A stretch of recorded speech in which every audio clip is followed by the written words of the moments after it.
얼마나 간절하십니까? 이런 제목으로 말씀을 나누려고 합니다. 간절하다는 말을 사전에 보니까 이렇게 되어 있어요. 정성이나 마음 등이 아주 지극하다는 뜻입니다.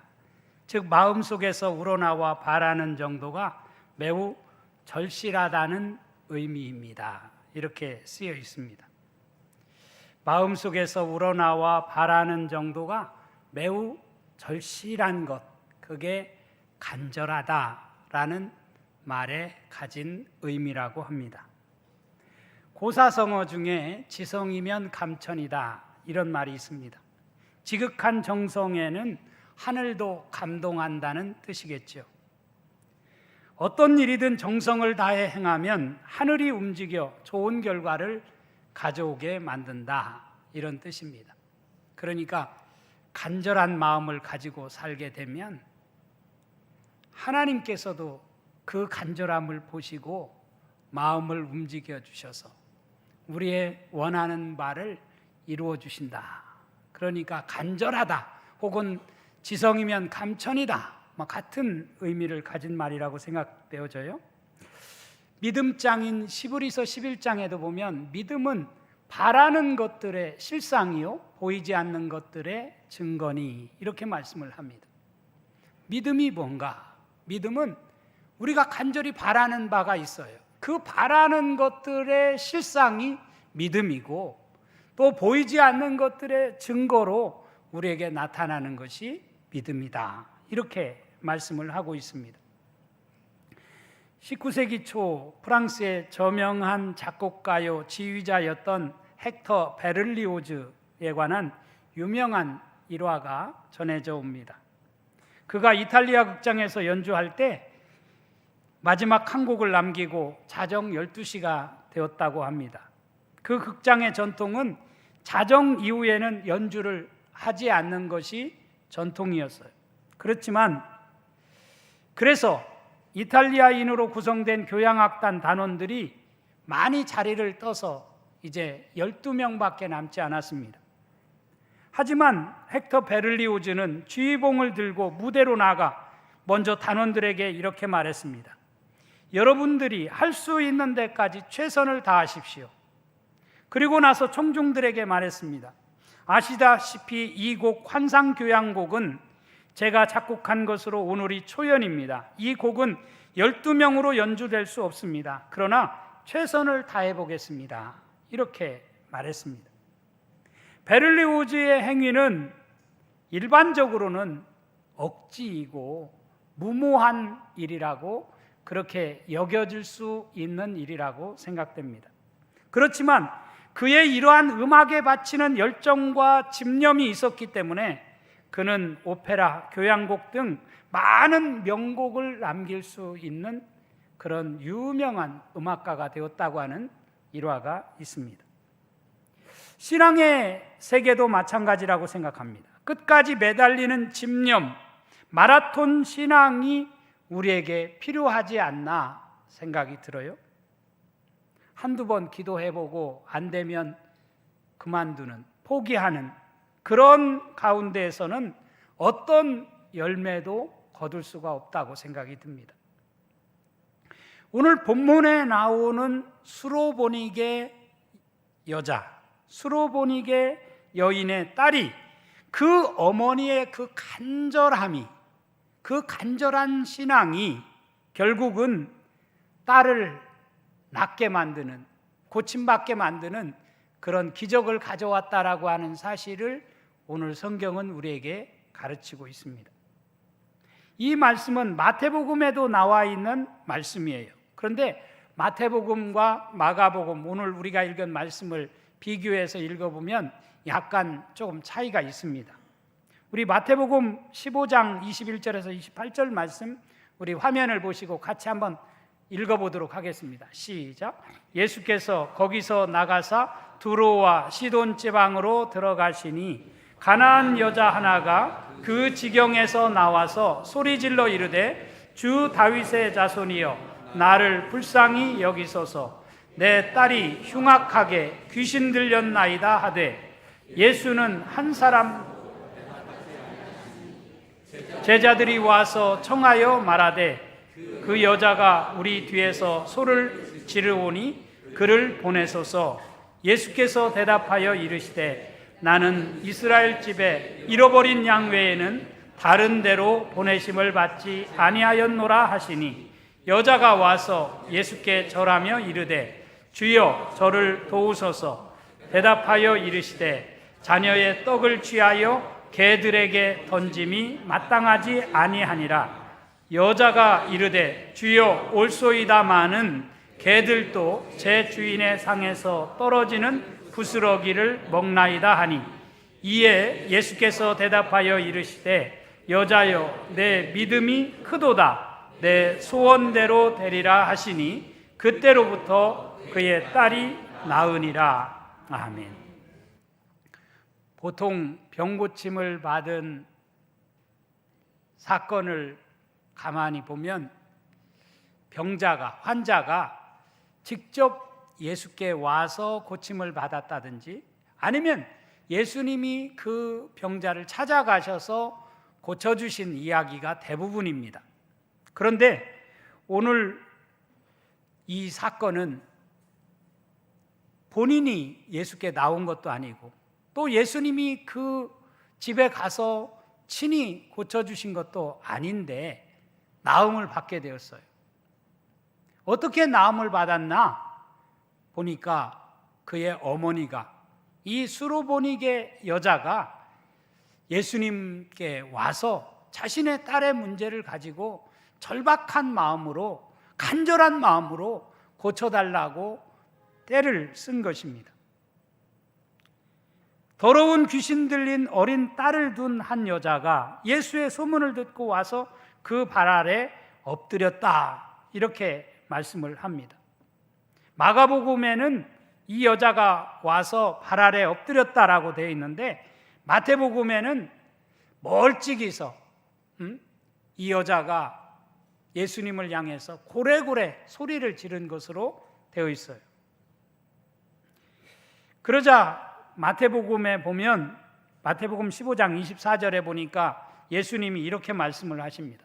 예수께서 대답하여 이르시되 나는 이스라엘 집에 잃어버린 양 외에는 다른 데로 보내심을 받지 아니하였노라 하시니 이 구절은 마가복음에는 없고 마태복음에만 있는 그래서 학자들은 마태의 특수 자료다 이렇게 말하는 구절입니다.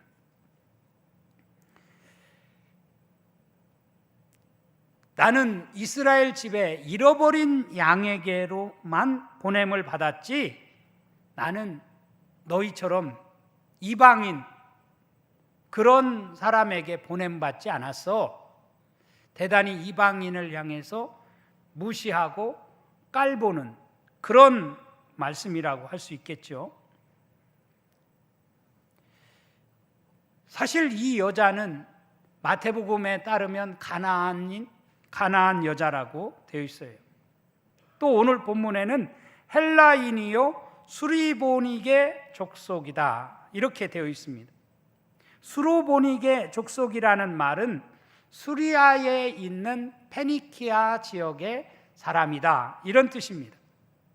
수리아에 있는 페니키아는 이스라엘과 오늘날 시리아입니다. 수리아는 시리아인데 이스라엘과 시리아 사이에 있는 접경 지역에 있는 즉 이방인들이 유대인과 이방인들이 서로 섞여서 서로 혼인을 통해서 이렇게 결혼을 한 다문화 지역이라고 할 수 있어요.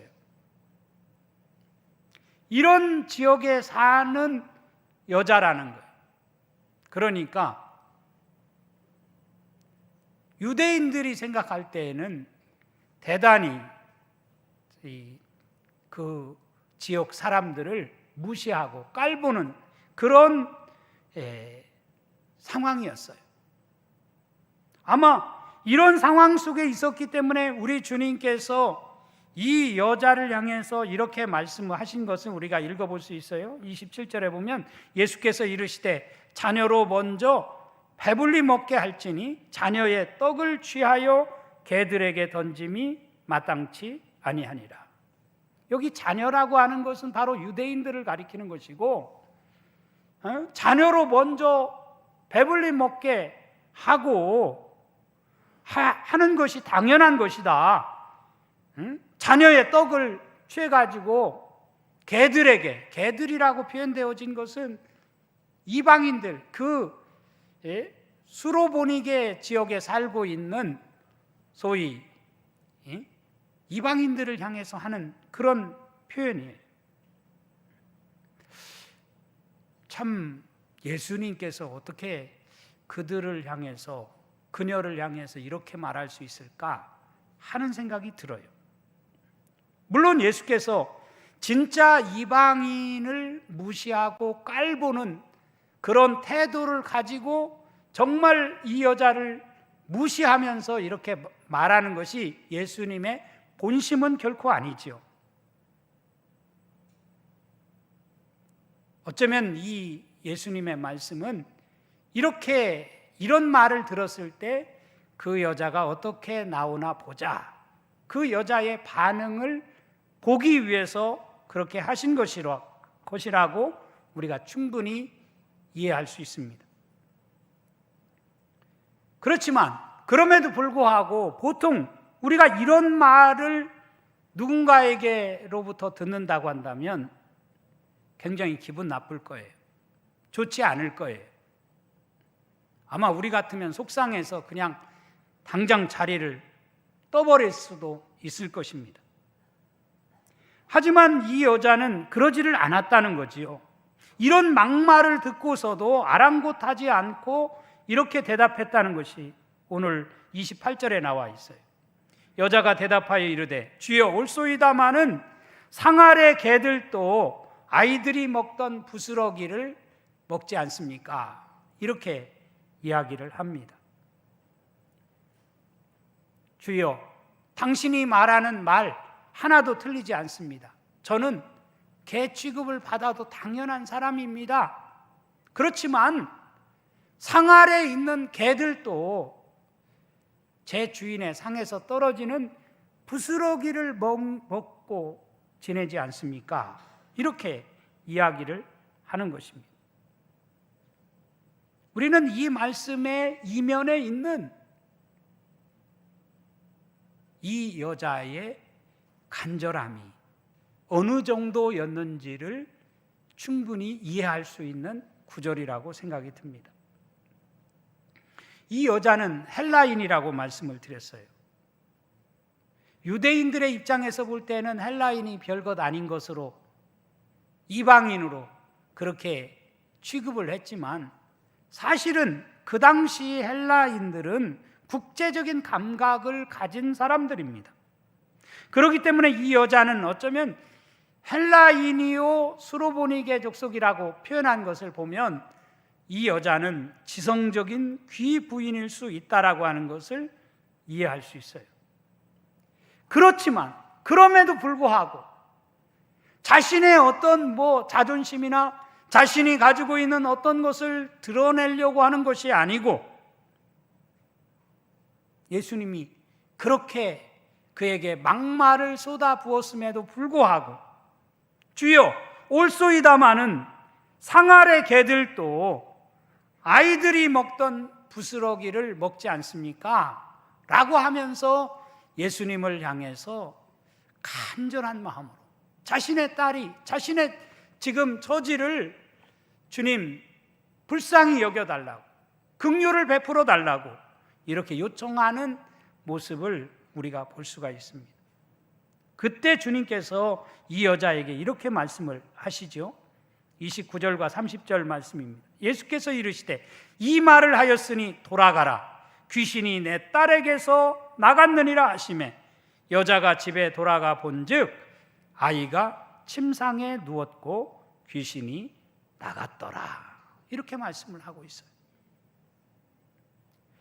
이 여자의 그 말하는 소리를 이 여자의 말을 듣고 이 여자의 간절함을 보고 주님께서 돌아가라 귀신이 내 딸에게서 나갔다 이렇게 말씀을 해주셨다는 거죠. 그리고 그 여자가 집에 돌아가 보니까 진짜 자신의 딸이 들렸던 그 귀신에서 해방되어서 온전한 모습으로 앉아있는 자신의 딸을 보게 되었다라고 하는 그런 이야기입니다.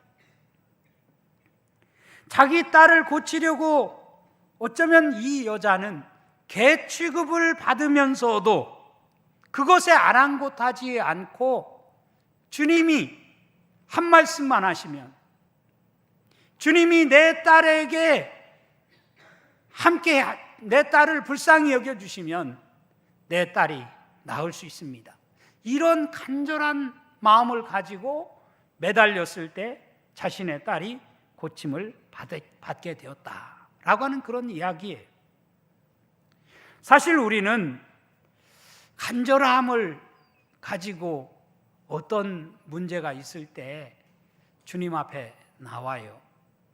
그런데 우리 안에는 이 수로보니게 여자가 가지고 있는 그런 정말 자신을 내려놓고 주님을 온전히 신뢰하고 주님께 정말 납작 엎드려서, 아니 주님께 고래고래 소리를 지르면서 내 딸을, 내 문제를 해결해 달라고 기도하나, 우리 자신을 들여다볼 때 그렇지 못한 우리 자신을 발견하게 되지 않나 생각이 들어요.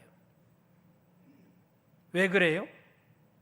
우리는 체면 때문에도 그렇게 잘 못합니다. 아이, 내가 체면이 있는데 내가 어떻게 그렇게 해? 우리는 그런 생각을 참 많이 갖지요.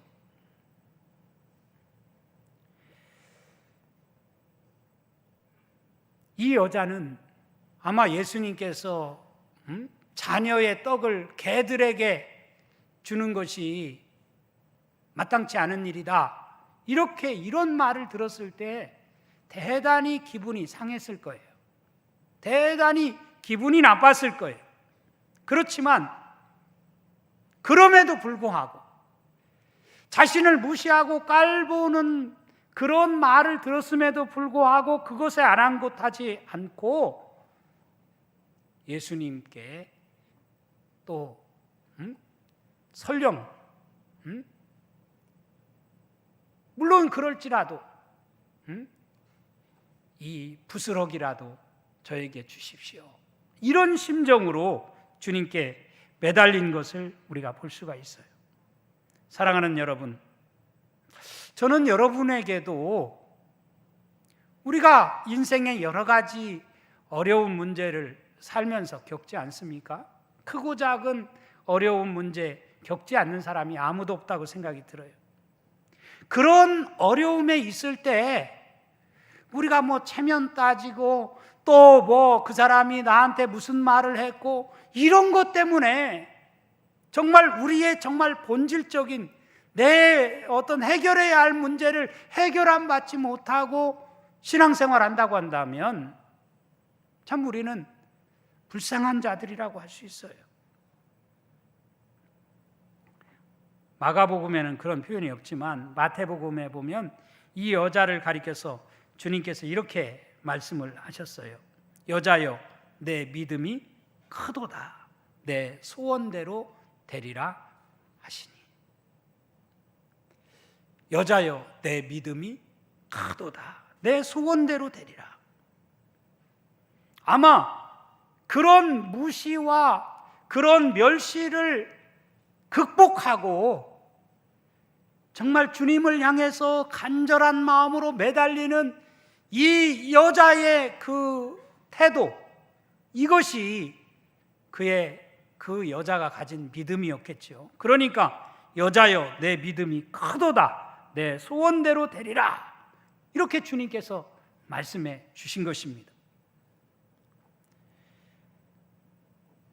성경에 보면 오늘 수로보니게 여자뿐만 아니라 이런 간절함으로, 절박함으로 그런 주님께 나와 기도하는 가운데 응답받고 하나님의 놀라운 역사를 체험한 사람들의 이야기가 숱하게 많이 나옵니다. 그 중에 대표적인 이야기 하나만 말씀을 드린다면 사무엘상 1장에 나오는 한나의 간절함임을 저는 생각이 들었어요. 한나는 엘가나라고 하는 그런 남편을 둔 여자입니다. 첫 번째 엘가나의 첫 번째 부인이에요. 하지만 이 한나에게는 자식이 없었어요. 둘째 부인인 분인나에게는 자식이 있어서 이 첫 번째 부인인 한나가 늘 분인나의 그 멸시를, 천대를 견뎌내면서 살아가고 있었어요. 그때 한나가 하나님께 간절히 기도하지 않습니까? 그 말씀이 사무엘상 1장 10절과 11절에 보면 이렇게 되어 있어요. 한나의 마음이 괴로워서 여호와께 기도하고 통곡하며 서원하여 이르되 만군의 여호와여, 만일 주의 여종의 고통을 돌보시고 나를 기억하사 주의 여종을 잊지 아니하시고 주의 여종에게 아들을 주시면 내가 그의 평생에 그를 여호와께 드리고 삭도를 그의 머리에 대지 아니하겠나이다. 이렇게 한나가 하나님께 기도한 대목을 읽어볼 수 있어요. 여기 한나가 하나님께 기도하는데 통곡하면서 서원하여 기도했다, 이렇게 표현이 되어 있죠. 여러분, 통곡의 기도가 어떤 기도인지 아시죠?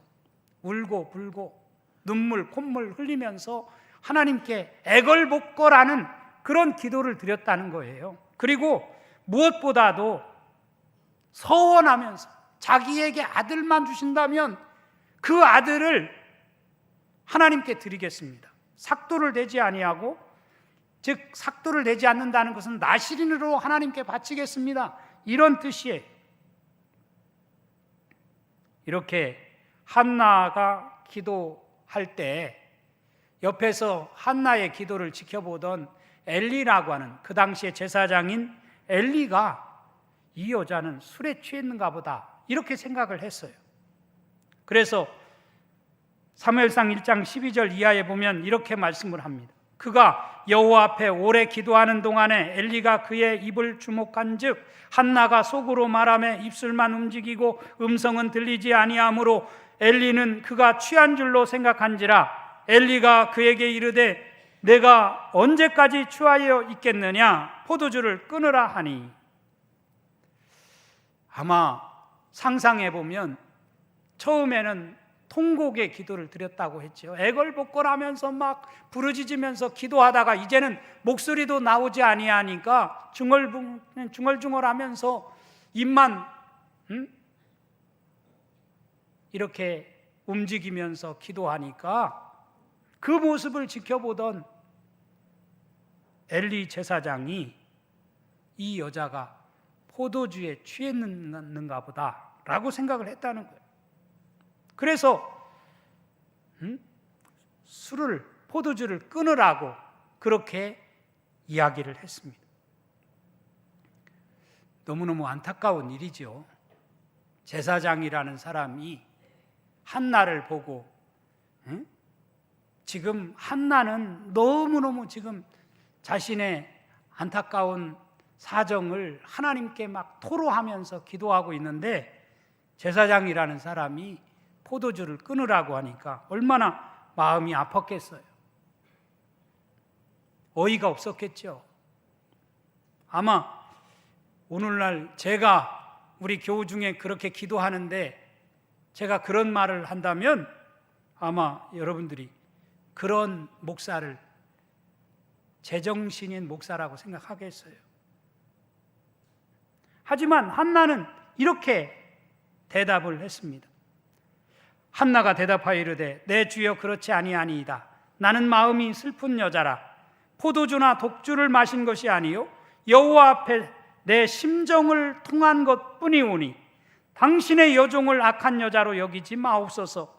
내가 지금까지 말한 것은 나의 원통함과 격분됨이 많기 때문임이라 하는지라. 자신의 정말 심정을 통하면서 하나님께 매달려서 내가 지금 기도하고 있는 것이지,